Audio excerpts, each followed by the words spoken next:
So hello everybody and welcome to Let's Talk on Pirate Radio, and today's guest is the fabulous, majestic and the most genuinely sincere and happiest person on the planet as far as I'm concerned, KatiePetersPlays. How are you doing, Katie? I'm good. That is the nicest intro ever. Thank you. No, it's my pleasure. It's my pleasure. I've actually been really looking forward to this because I'm very picky about who I watch, and I always find your stream very, very uplifting. I don't need to feel any kind of cathartic draw when I'm watching a stream, but I always end up putting you on in the background, and then I just feel a bit better regarding whatever I'm doing. I could be working, and I'm just like, oh, bless her, that kind of thing. So thank you for coming on the show today. I really appreciate it. Yeah. Time zones. Thank you for having me. That's the best compliment, by the way. So I really appreciate that. No. I want my little corner of the internet to be a happy place, and it's nice to hear that is for some people. Well, you do a fantastic job, trust me. So as I was about to say, time zones, it's 1 o'clock, around about 1 in the afternoon there, I believe. Is that right? Yeah, it's 12:47 p.m. for me at the moment. 12:47, and here I am in the tiny island at 7:47 in the UK here. But we've managed to work it out. So for those who are not familiar with you, who are you and what do you do? My name is KatiePetersPlays. I am a Twitch broadcaster, streamer. I usually call myself a caster, and I heard that some people like to call themselves a streamer, so I don't really know if there's a difference there, but I play a lot of sci-fi and horror games, and I'm very community focused and just like connecting with people on my channel. Fantastic. And what got you into streaming? What were you doing before streaming? Well, I still work full time. I'm a medical coder by trade, which is a weird little thing that I do, but I still work full time. But it started as a hobby for me because I moved to a new city with my husband, didn't know anybody. And this person that I admired was streaming on Twitch. I'd never heard of it. And he was playing Alien Isolation. This was 4 years ago. So I clicked on it and I ended up sitting on the floor watching it on my phone for most of the night. And I was like, I like video games and I want to connect with people, especially when you move to someplace new and you don't know anyone. It was like a hobby I started, and I played GTA 5. I was awful at it. And I just remember the first time I had a chatter show up and I was so nervous that someone was talking to me. But it was just something I started for fun and I found by accident, and it's turned into this wonderful thing for me. Right. Okay. So that's pretty cool. So you mentioned you're a medical coder. So I imagine to anyone listening, they're like, okay, she makes human babies. So what does that? What is a medical coder? What does that entail? I've done this for about 9 years now. I read medical charts and I pull diagnosis codes and charge codes from it, and I do back end administrative medical work, I guess, if that makes sense. So I interpret what the doctors say and I make sure that I assign the right conditions and things to a patient's bill and chart. Right. Okay. And have you been doing that for quite some time? Or?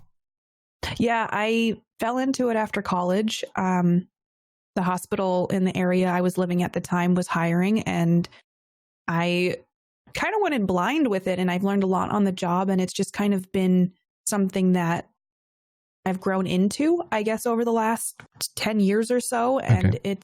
I went to college for psychology and I have a degree in psych, but I decided at one point, I was like, I don't want to become a counselor or a psychiatrist.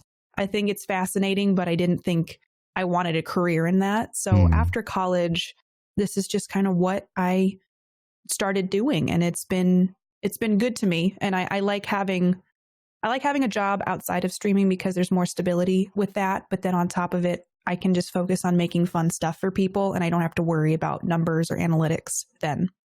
That's the funny thing about college, I find, because a lot of people I know start college doing one thing or several things if we're in the UK, and then they go, you know what, I don't want to do that anymore. And they end up doing something sometimes completely different. Like for myself, I studied English language, English literature, media studies, and computing. By my first year, I hated computing with a passion, which is odd considering I still work in IT. But I got my passion for the programming and development absolutely murdered because of college. And now I tend to avoid it. So yeah.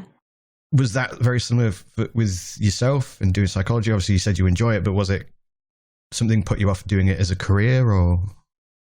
I think I started in college doing media theater arts, which in some ways I kick myself for not continuing to do. But when you're like 18 and trying to decide what am I going to do for the rest of my life, I think it's a lot to put on somebody at that age. Oh yeah, for sure. And I loved media theater arts, but they had this one class and they brought in professionals from the industry to talk about what they were doing now. And they've been in the field for 10 years. And a lot of them were living paycheck to paycheck. And they were not all that excited about what they were doing. And it struck me as maybe this isn't the right way for me to go. Right. And now that I'm older, I'm like, maybe I should have stuck with it and seen what would happen. But I went with something that I felt I was more passionate about, which I loved learning about psychology and how the human mind works and how little we actually understand about it. Of course. But I think I realized that there's a heaviness to being a psychologist or a psychiatrist. And I didn't know that I would want to take that on in like the sense of like being a counselor or something like that. I know a lot of people who do that, and it's a wonderful field. I just don't think that my brain could have handled that for like a lifelong career, if that makes sense. No, for sure. I considered doing like a typing job way back when I was small baby Brian and only 19. It was for the police, and they were like, you'd have to listen to these recordings, but obviously there's a lot of heavy material involved in those recordings. And I thought, no, I could maybe do it for a few months, but then it would probably have a very negative impact on me. So I ended up declining that job. And I imagine it's something very similar. People who work in psychology, they have to deal with a lot of heavy material. They've got to often keep it to themselves. And I imagine that can have quite the impact on their own psyche, as it were. Yeah. And that was one of the reasons I was like, no, I'm not going to go that route. But I loved learning about it, and I loved the process of understanding things. And I know you can always go the scientific route and do studies and figure things out, but I don't think I would have enjoyed that either. So I guess I just always try to make decisions based on what I thought was good at the time. And now doing Twitch, even though I never finished my media theater arts, I feel like Twitch allows me to be creative and do fun things besides just like working at a desk job. I can also do Twitch and do fun stuff that maybe I don't get fulfilled typing numbers and letters into a computer. Yeah. There's always, generally, I find a lot more fun with the practical side of things rather than like the theoretical side of things. So yeah, I completely understand where you're coming from there. When especially with the sciences, let's say, I loved the practical side of physics, but there was very little to actually do when you were studying physics, when it came to doing practical stuff, and then theory was mind-bogglingly like dull, so you would end up avoiding it. So it's good to have like this mix of, you get to just be creative, you just have this outlet of energy with Twitch or content creation in general, and then of course you get to have a bit more of a mind dump where you get to think critically and do stuff with your actual real life job, as it were. So I believe you actually got a new job recently. I did. I'm still in the same field, but it's been kind of a stressful transition, but I'm trying to make the most of it and hope that, I like to think that things happen for a reason and that they might not make sense right now. But maybe eventually that they will. So I have started a new job in medical coding, but I'm hoping to find something that makes me a little happier, or another job in the field that makes me a little happier. Right. Okay. Because that was going to be my follow-up question, because obviously you were saying how you felt like psychology wasn't the thing for you, and you've ended up going in this direction. I was about to ask, are you happy with the direction that you're going in? So is it a bit more 50-50 there? I think the dream I feel everybody has is like, if we didn't have to work and we had a barter system and we could all just do what we wanted, would be amazing. But I do like medical coding. I just don't like the current job that I have. Right. So I think when there's a good balance of like my old job, I actually did really like, and I'm going to see if I can go back to them and just kind of pick up where I left off, and we'll see how that works out, because there's a lot of processes involved with going back. Right. But yeah, I think that if I didn't have Twitch, I'd be a lot more miserable, just because it's been such a good support system, and I've been able to kind of get away from it all, if you will, like the stress of a new job, and then come to Twitch and stream and visit friends and stuff. And it has helped in more ways than I think people might realize. So I've been very grateful lately for Twitch, and because it's not just like I can play video games for people, I can connect with people and have real conversations. And right. I mean, I think that it allows transitions in life are just difficult in general, but it's nice to have a group of people that are kind of cheering you on throughout it. Yeah. I think that's something that isn't really spoken about that often with Twitch. Obviously, you see it on the social media platforms all the time. It's like, oh, burnout, and oh, you need to take a rest and step away from Twitch sometimes. But at the same time, there's a lot of solace that can be found in doing broadcasting and streaming. Like, for example, I don't know if you know, because I look so youthful and everything, but I'm actually 31 years old.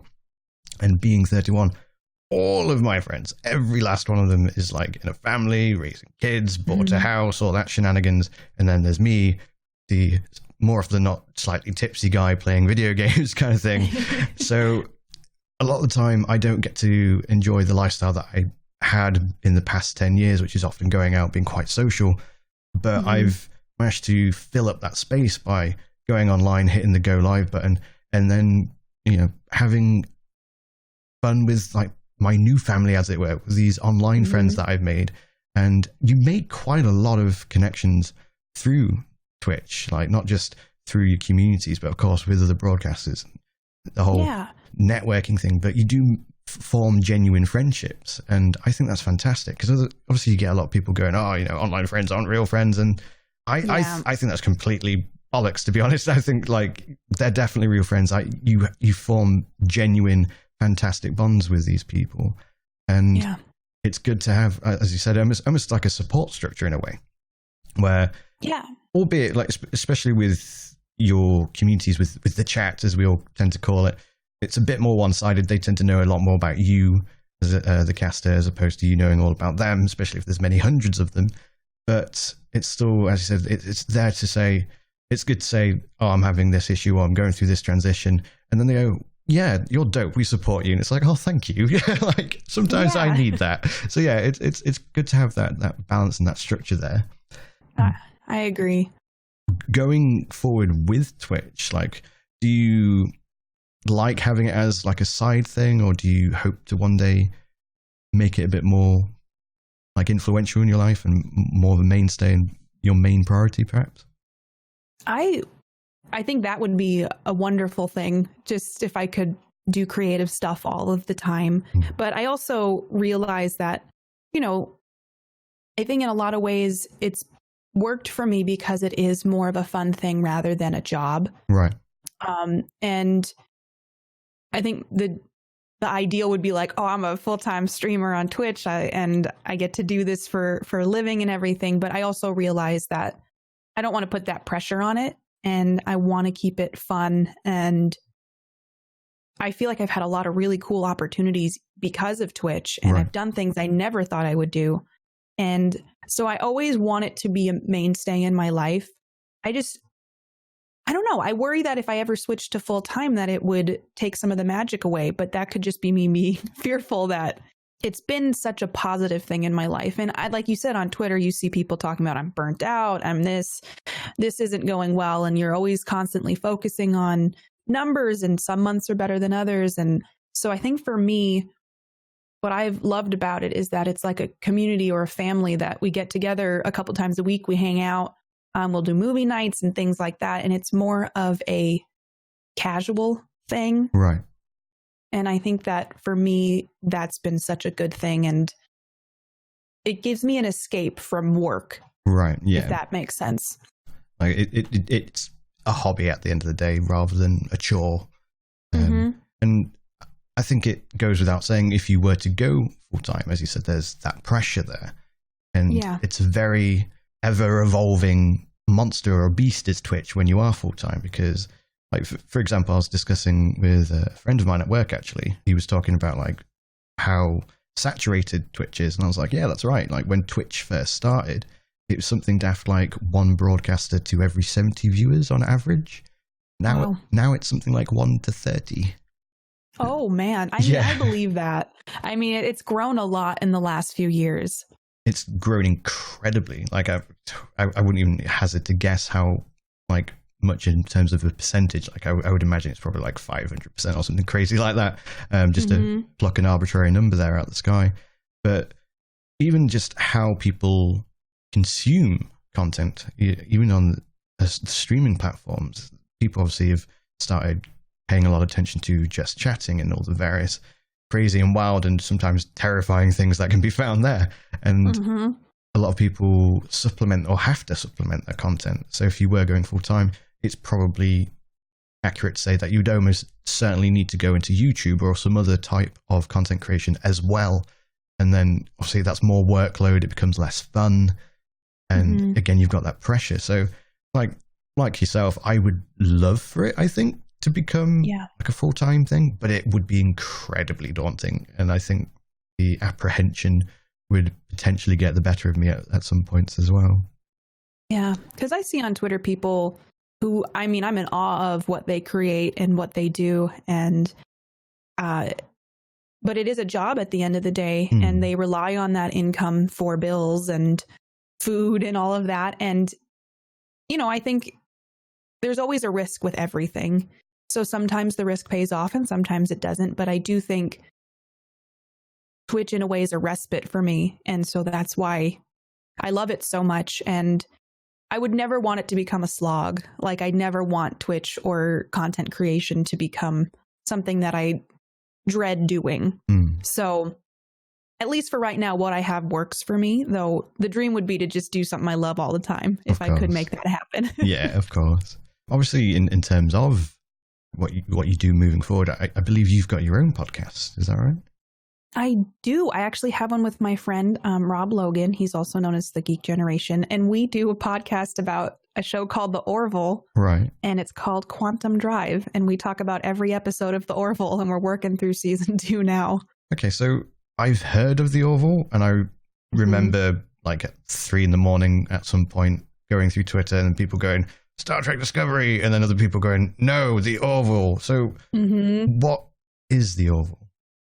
So The Orville is, do you know Family Guy and American Dad? Yes. Those shows. So Seth MacFarlane, he created a sci-fi comedy / serious show called The Orville, which is very reminiscent to Star Trek The Next Generation, just with more comedy, and it's a little less serious. Okay. And so I'm a huge sci-fi fan, and when I first watched this show, I was immediately in love with it. And my friend Rob was also, so we had toyed around with like, should we do a podcast and just talk about the show that we love? Right. And so it's a show that's kind of light, but also deals with some heavy topics, and it's a fun show. People who on Twitter between Star Trek Discovery and The Orville is the new Star Trek isn't the same feel as old Star Trek, and then The Orville kind of feels like old Star Trek. Right. Okay. So I'm sounding like a big nerd right now. No, nerd away for sure. What was with the pickles?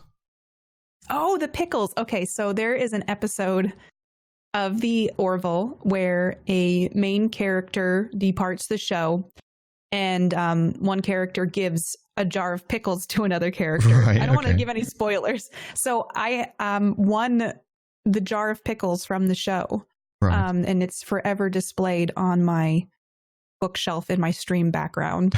Okay, I believe it was signed. Was that right? It is. It's signed by the director of the episode. So that's cool. Yeah, that's cool. Yeah, it's a cool little. It's a show I love, and now I have a piece of it, which is really neat. And I'm glad it didn't break in the mail.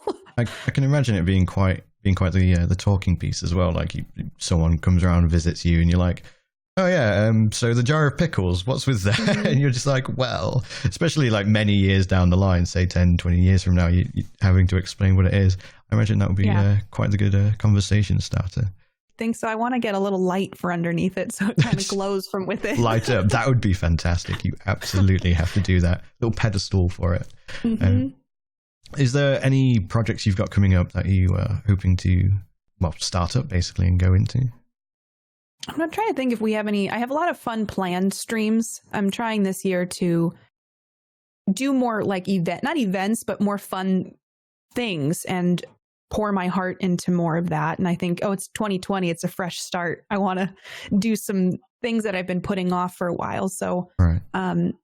I don't have anything on the docket. We're supposed to actually go, my friend Rob and I, to LA soon to go visit the Orville set, which is really exciting. And that will be cool. I guess I just hope fun projects will come up in the future. But I think since it's so fresh into the new year, I haven't really gotten far with that besides just planning fun things for stream and hopefully taking some trips and maybe going to some conventions.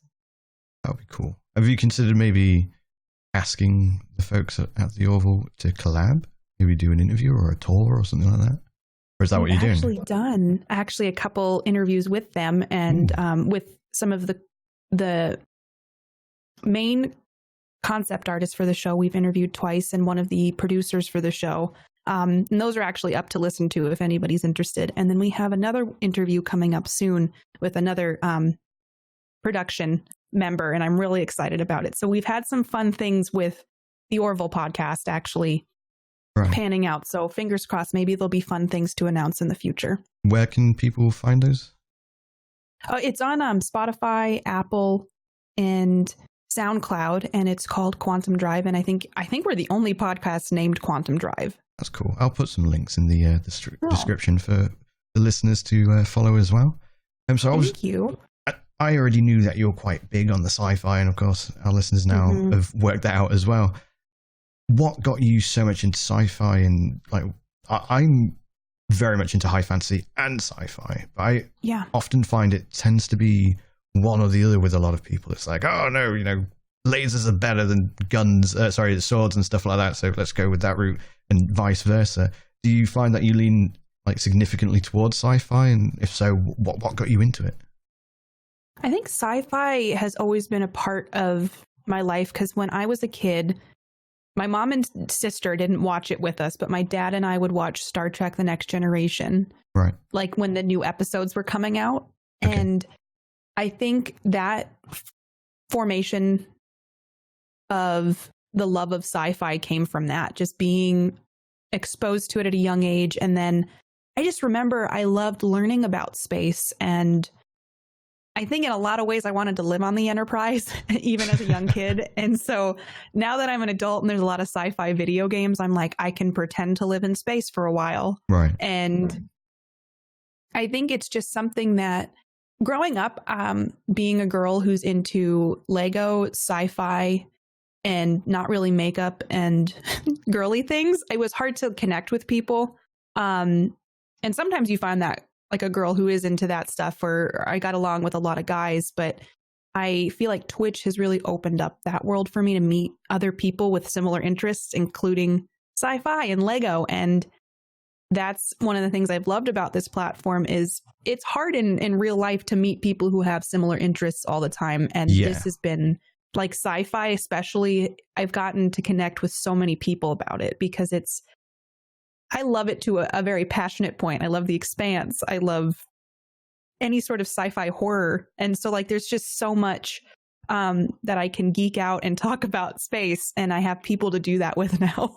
It's crazy when you think about it. Because at first you go into streaming and whatnot thinking, okay, this is what I'm into. I hope I find people that are into it. And then you realize your potential audience pool and friendship pool is literally the size of a planet. And you're like, wait, oh, wow, where are these people coming from? They exist. I'm not alone. This is fantastic.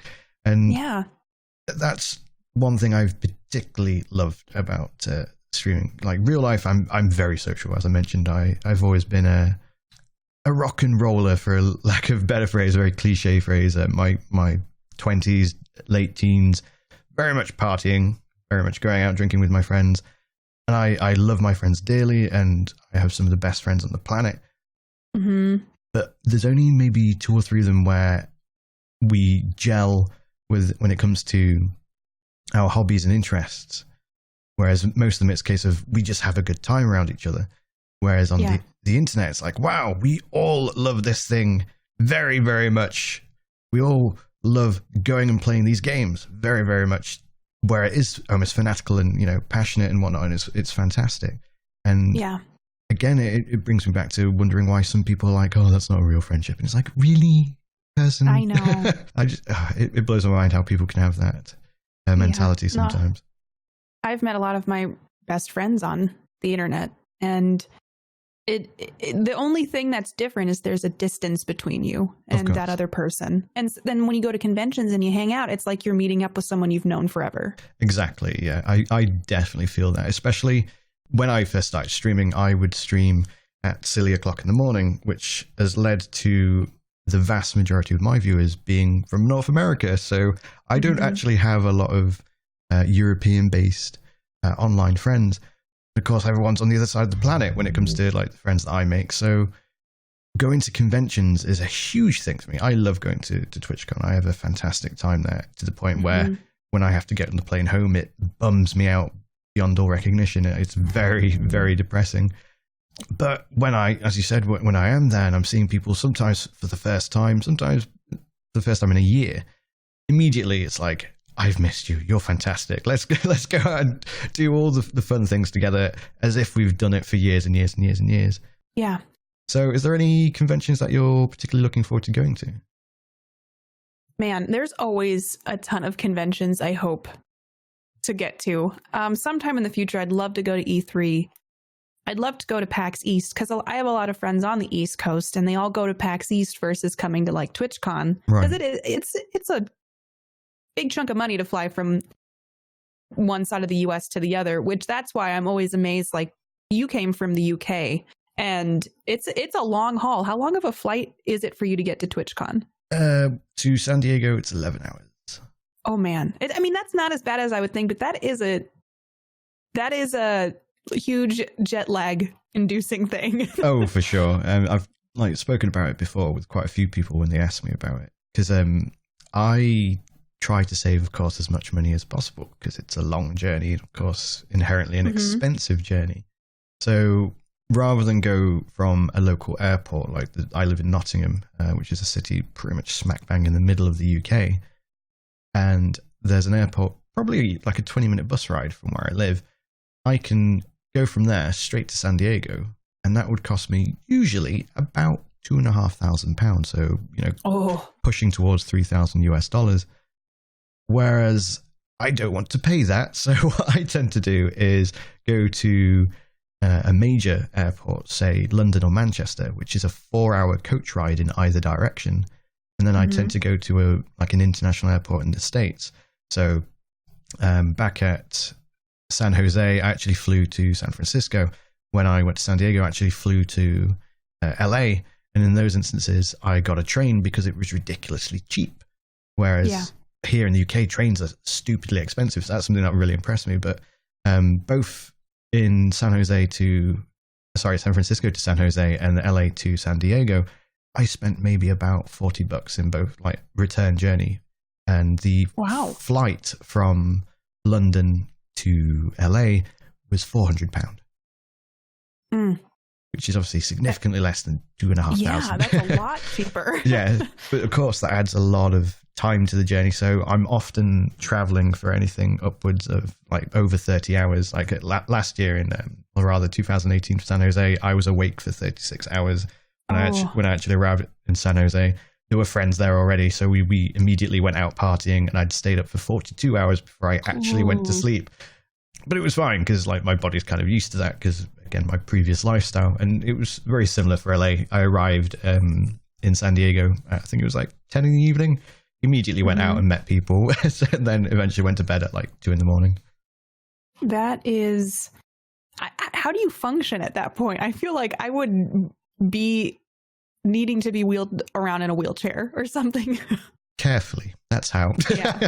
with a lot of resting on things. But no, to be fair, like I said, my lifestyle was always quite party based and whatnot. So I'm used to literally partying for days straight, or going to music festivals and barely sleeping at all.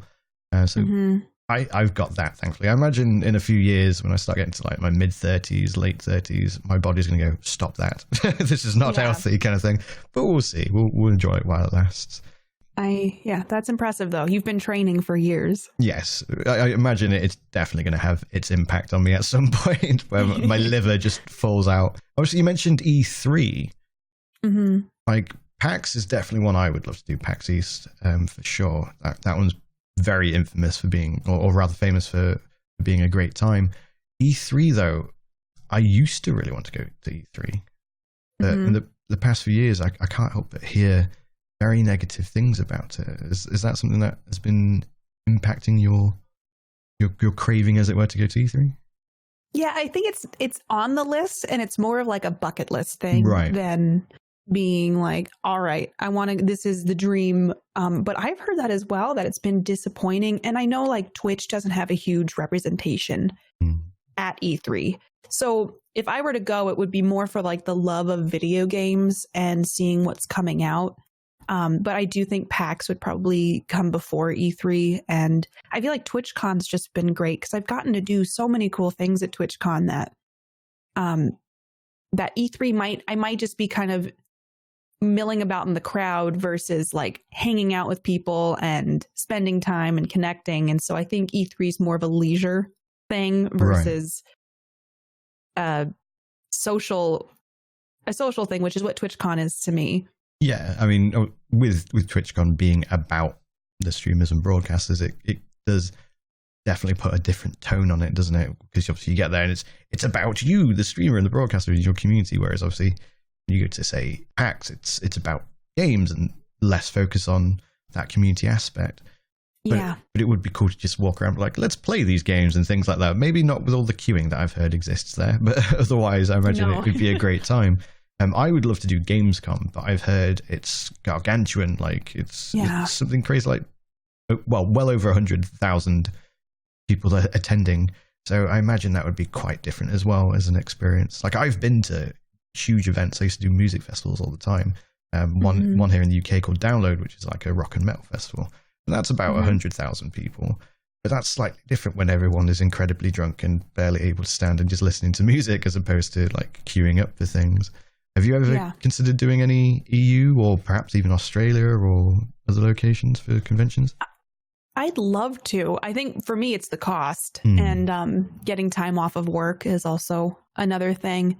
But I would love to. I've been to the UK and I've been in the Amsterdam airport, and that's all I've experienced over there. But I would love to come over, and I know TwitchCon Europe is going to be in Amsterdam this year. Right. And Gamescom, is that in Germany? Yes. Okay. I was like, am I misremembering that? I just think it would be neat to come over and see a bunch of my EU friends, because a lot of times they can't come over here to TwitchCon or some of the events because it's a long haul. It's a lot of money. And I think I would love to kind of sandwich a European trip with a convention at some point. I think there's a lot on my bucket list, and I'm hoping to accomplish that in like the next 10 years. So maybe some year I'll fly over there and hang out with all you guys. That would be cool. That would be very, very cool. To be fair, I've been focusing so much on North America TwitchCon that I sometimes forget about EU on, and I'm like, I should really go to that because it would be like a couple £100 to go. So it's definitely a lot more viable. So maybe this year I'll endeavor to go. Although I was in the last episode of Let's Talk, talking to Shannon Nina, who lives in Amsterdam. She was saying that it's like the Eurovision Song Contest and the Formula One at the same time. So if you do decide to go this year, go quickly, because those hotels are getting booked very, very swiftly. So it's the same weekend as like a Formula One race? Yeah, exactly. And I don't know, I think it's Eurovision. Are you familiar with the Eurovision Song Contest?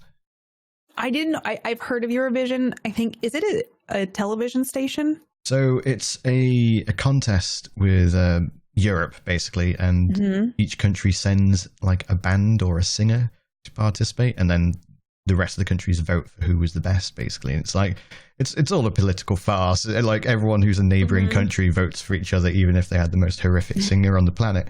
But it's always a giggle, and like some of the participants that go on are either incredibly weird or incredibly bad. And occasionally you'll get someone who's like absolutely awesome. Like one year, are you familiar with Lordi? Yes. They were sent in as to represent, I think it's Norway or where they're from. They were like sent up and people were like, wait, Lordi? Like, are going to be on the Eurovision Song Contest? As opposed to like the UK, who sent in some like made up, horrifically cheesy pop band that no one had heard of. But yeah, it's fun but weird. But again, also in Amsterdam at the same time, and a lot of people will be in that crowd as it's quite a big arena that they perform in usually. So it sounds like it'd be a very event-filled weekend, and then you could find something to do if TwitchCon didn't work out. That's very true. There would always be something to do. So you mentioned this bucket list. There are a lot of things on this bucket list.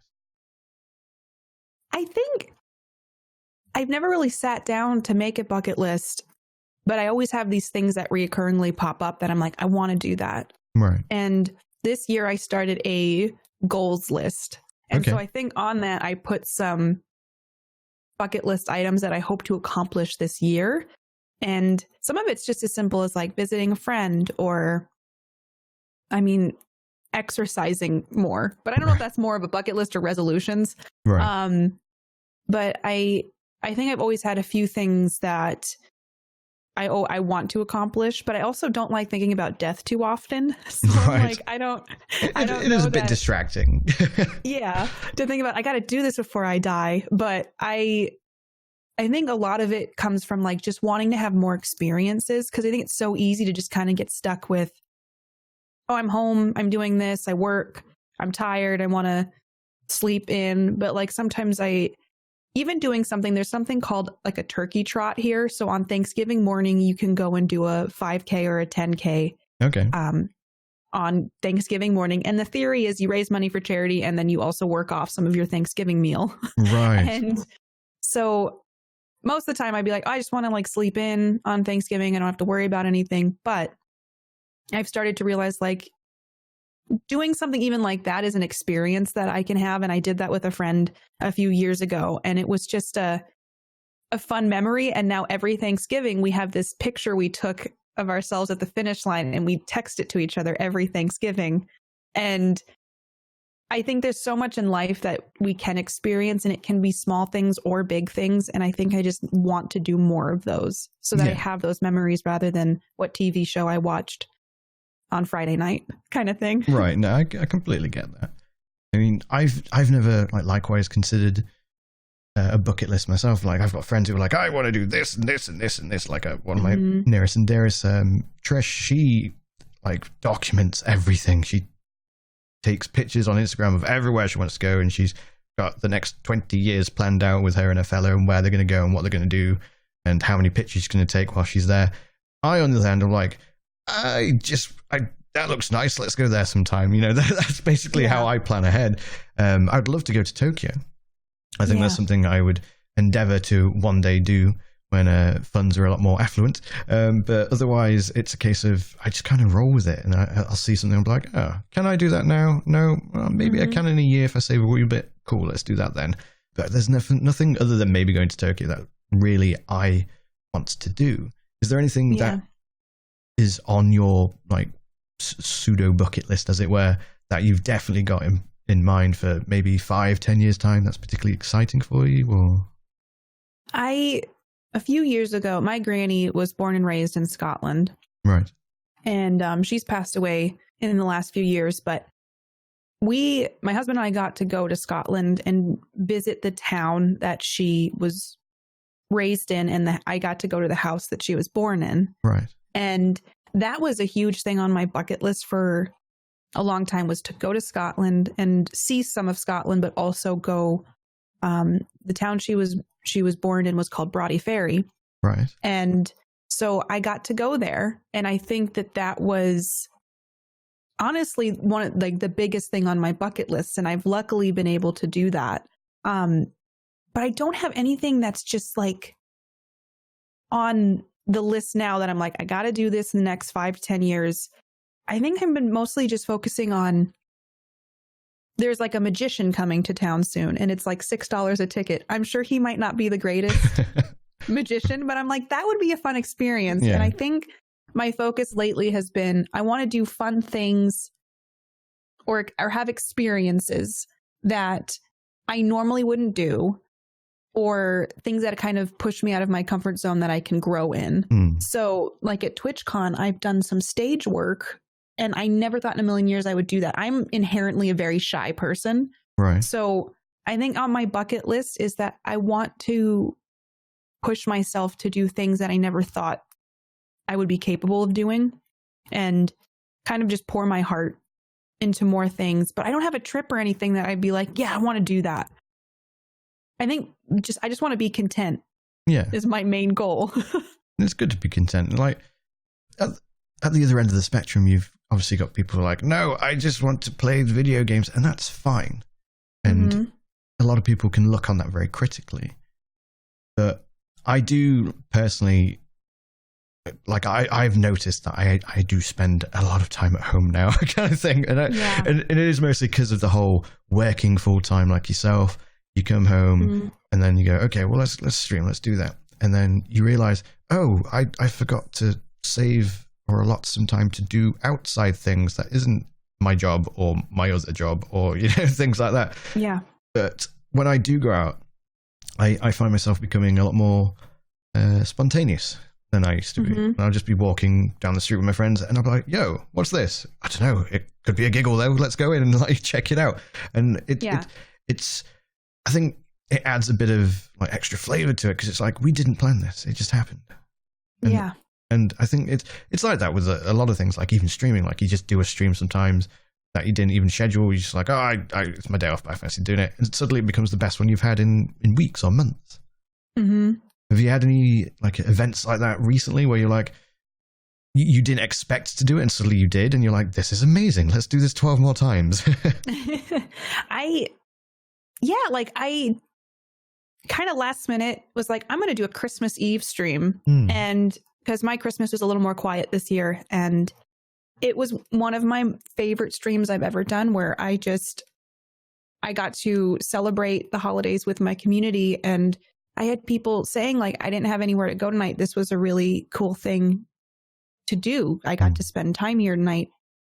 And it like, in an emotional way, it was just like really heartwarming to know that this was a place that people could come and hang out. And I normally don't stream on Tuesdays. I didn't know I was going to stream that night, and I did. And I've found that I'm appreciating more as I get older, the simpler things than, you know, like there's always like the keeping up with the Joneses. And that's another thing with Twitch, is sometimes there's a lot of comparisons, or like, I'm not doing it like this person's doing this better than me. And I think sometimes just taking a step back and looking at it at its core, I'm getting older. I'm 31 as well. Right. And really? I'm realizing that I'm appreciating just like simpler things than I used to. And I kind of prefer that over the rat race of trying to always be better, do better, and just not putting so much pressure on myself. Yeah. It's easy to just go with the flow. Like you were saying, finding contentment. Like it's always nice to better yourself and improve upon things, but not to put that pressure on yourself that you always have to. Yeah. And I think that's something that a lot of creators, and maybe people in general even, have to ask themselves, like, why are they doing what they're doing? Like, when they get to the point of burnout and they're stressing over things and comparing themselves to their peers, I think at that point they have to go, why am I comparing myself? Why don't I just enjoy it? And like, I've been there. Like, I'm not going to sit on a pedestal looking down going, peasants kind of thing. How dare you have these silly thoughts? Like, I've been there. Like, it happens to all of us. And I do find myself going, wait, I am being daft. I need to just take a step back and go, I just love hanging out with my community. Obviously, there's a lot more pressure if you're doing it full time. You need to, afford your house and stuff. So I thankfully don't have that pressure because I work full time.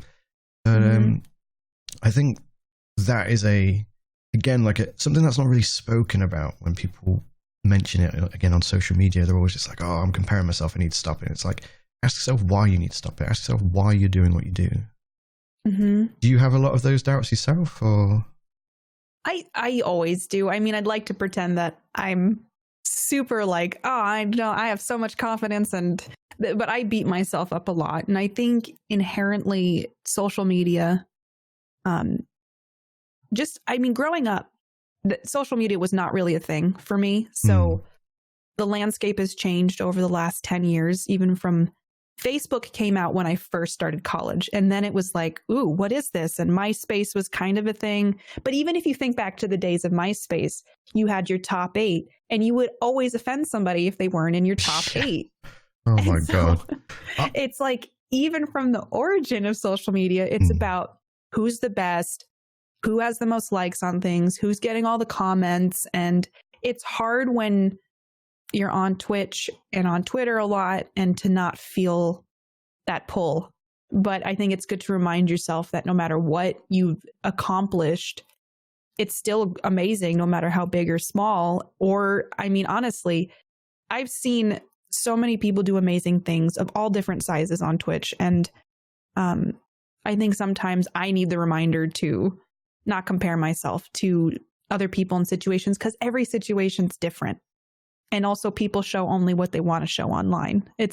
There's always stuff going on in the background that we don't know about. Yeah, for sure. And again, that's something that isn't always translated very well, especially obviously to our viewers and communities, where they know you so well in some aspects because it's what, you know, what's behind the curtain. And it's like, well, there's depression and this and things going on personally in my life, or etc. And a lot of people are like, but you're always so jovial and happy. And it's like, I kind of need to be, because if I'm not, one, it will probably murder me. And two, you wouldn't really enjoy the show if I was just weeping in the fetal position for the next 4 hours. And I think a lot of people forget that streamers are human. There is more to them than just being the entertainer, as it were. But a lot of us are very lucky in that aspect, that we do have communities who are just like, all right, you know, this person's dope, let's give them some time. Yeah, it goes a long way with my community. I try really hard to remember what's going on in their lives. And I mean, the whole reason I'm on Twitch is because it's been I love the community and the support system that comes from it. But I'm also I like connecting with people on a deeper level than like, oh man, did you see what happened in the video game? Like, I want to know if you have a job interview. I want to know if you're, you know, if you're having a hard time. I can't be your therapist, but I can encourage you that things will be okay and that it'll work out. But there's a lot that I think just having the ability to share my life with people and have them share it with me while we're all spread out all over the world is incredible. So I think that social media in that way is a fantastic thing. I think it is easy though to fall into that trap of I'm not good enough, but I think it's better to remind yourself that at your core, if you take all of that away, the connections you made are more important than the numbers.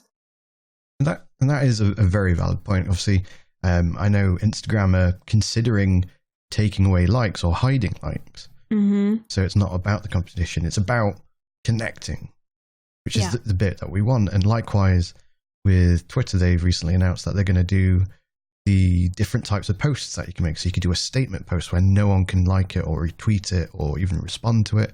Or you could do a post where only your followers or mutuals, I think, can reply to it and things like that.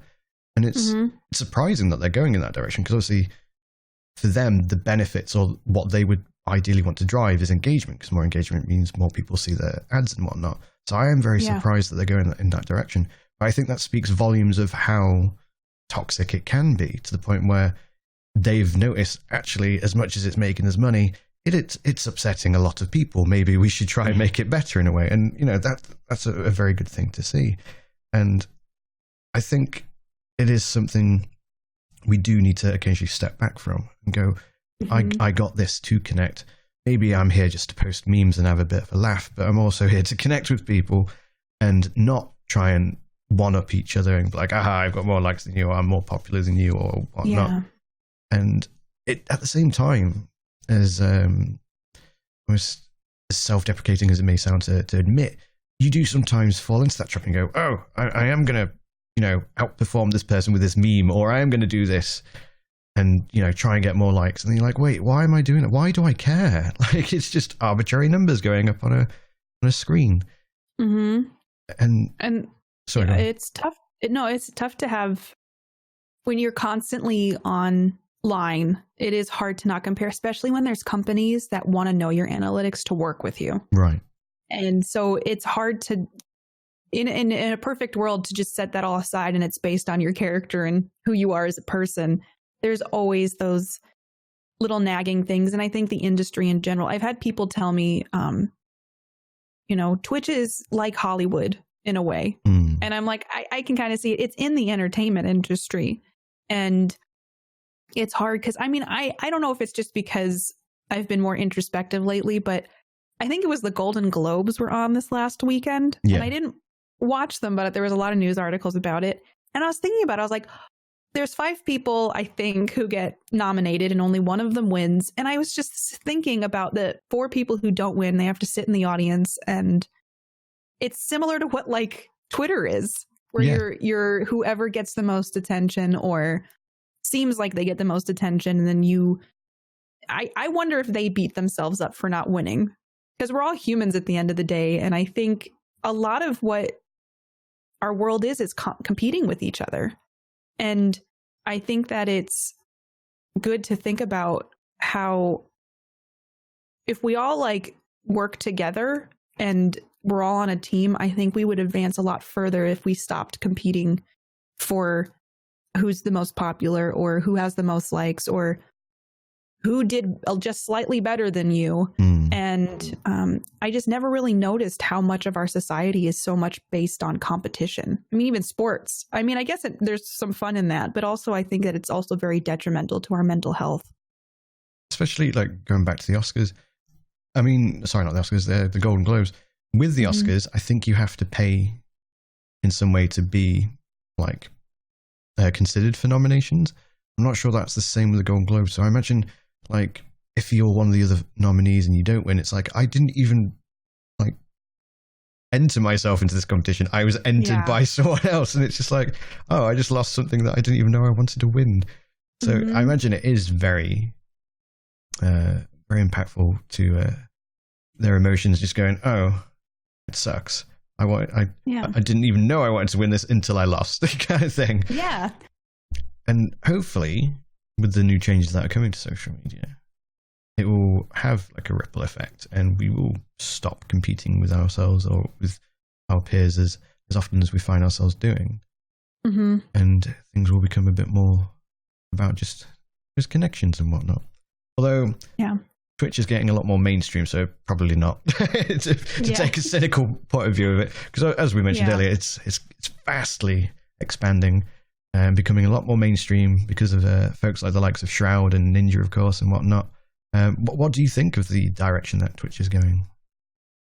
It's been interesting, and there's stuff that people have been like, I wish Twitch would make this change, and instead they do like, hey, we got more badges for you all and things like that. So I think there's a lot of hits and a lot of misses, but at least they're trying things. Yeah. And some of the features I don't use, and one I saw recently, they just released the hype train.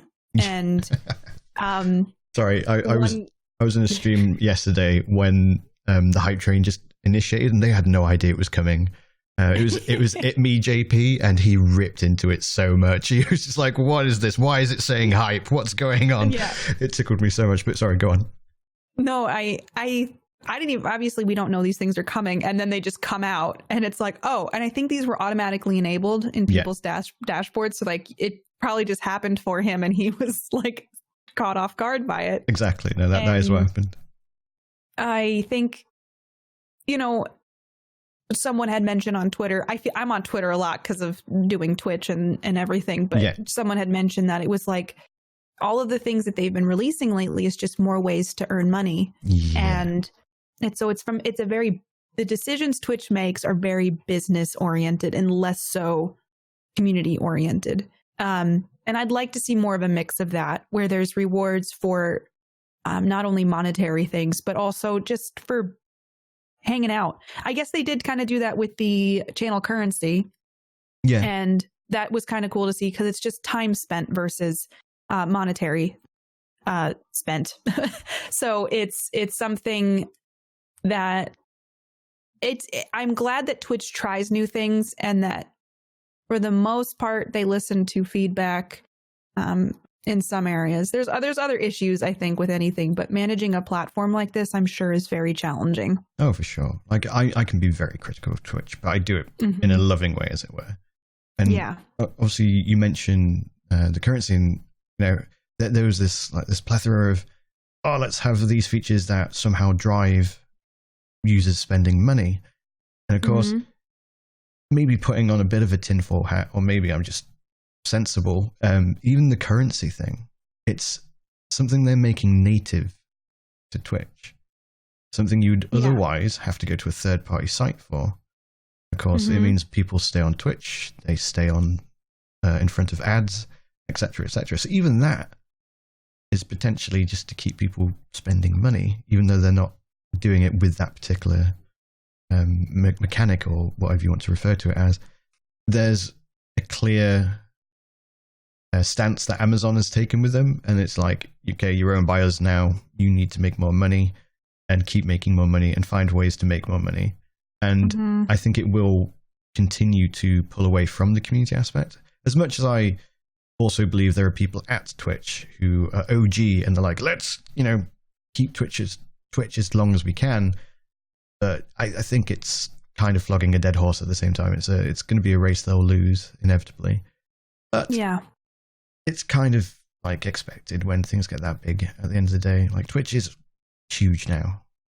It's just a monolith of awesomeness, to be fair, but at the same time, it's expected to go in a more corporate route.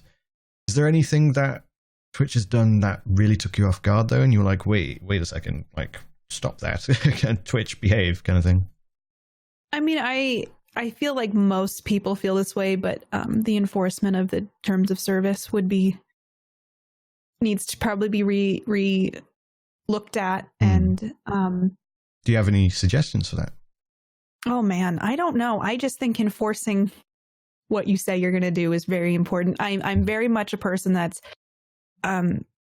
words are everything, but actions speak much louder than words. So I generally don't hop on the train of voicing my opinion on Twitter or anything like that about those things. But I do feel like I mean, they've made some mistakes. I remember a while back when Ninja was still on Twitch, they were promoting the heck out of his New Year's Eve stream. Right, all of the people's stream.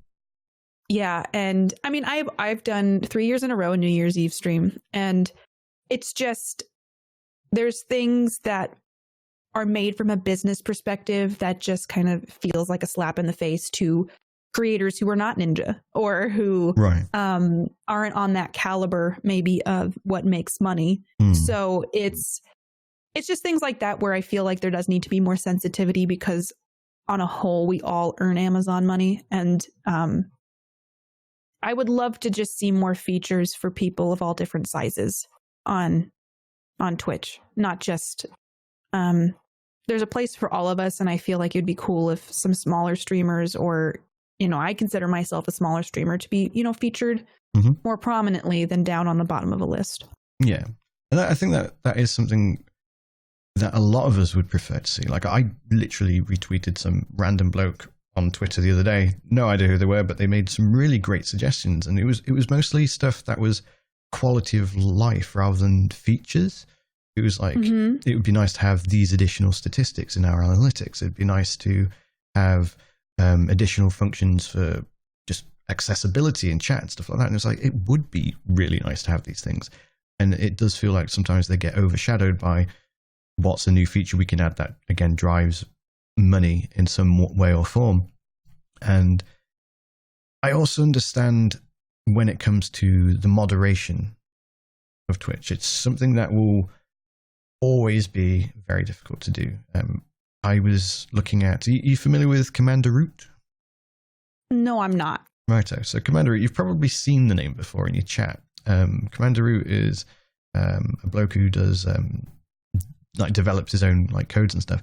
But he actually provides a lot of statistics. So on Twitter, usually every quarter, you'll be like, okay, this is how many people are streaming. This is how many people are affiliates and partners.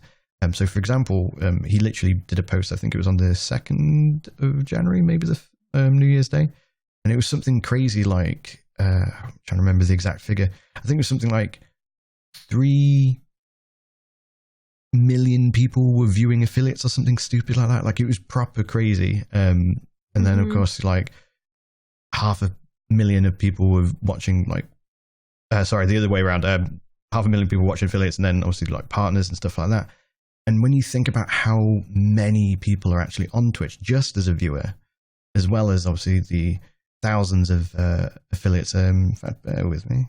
Here we go. So 776,000 people are affiliates. There's 40,155 partners. That's a lot of people to govern and make sure they don't do stupid shit. You know what I mean? So, and you see like with DMCAs and things like that, even on YouTube, people are like, oh, why is it automated? It's like, well, it has to be. Because if it's not automated, it's too late. And if it's too late, it's a lot of money that business doesn't want to lose at the end of the day. And I do hope that Twitch will go in the direction of hiring more people for the moderation teams. But yes, I also think those moderation teams need to have a conversation with themselves and go, we all believe in this thing. These are the standards that we're going to maintain. Because there's definitely like one person in one corner with one ban hammer going, this person's a plonker, let's ban them for X amount of time. And then someone does a significantly less harmful thing on the platform and suddenly they're banned for life. And it's like, wait, what's going on? You know, without naming names, of course, but there's definitely some skews with the behavior of what people can get away with, as it were.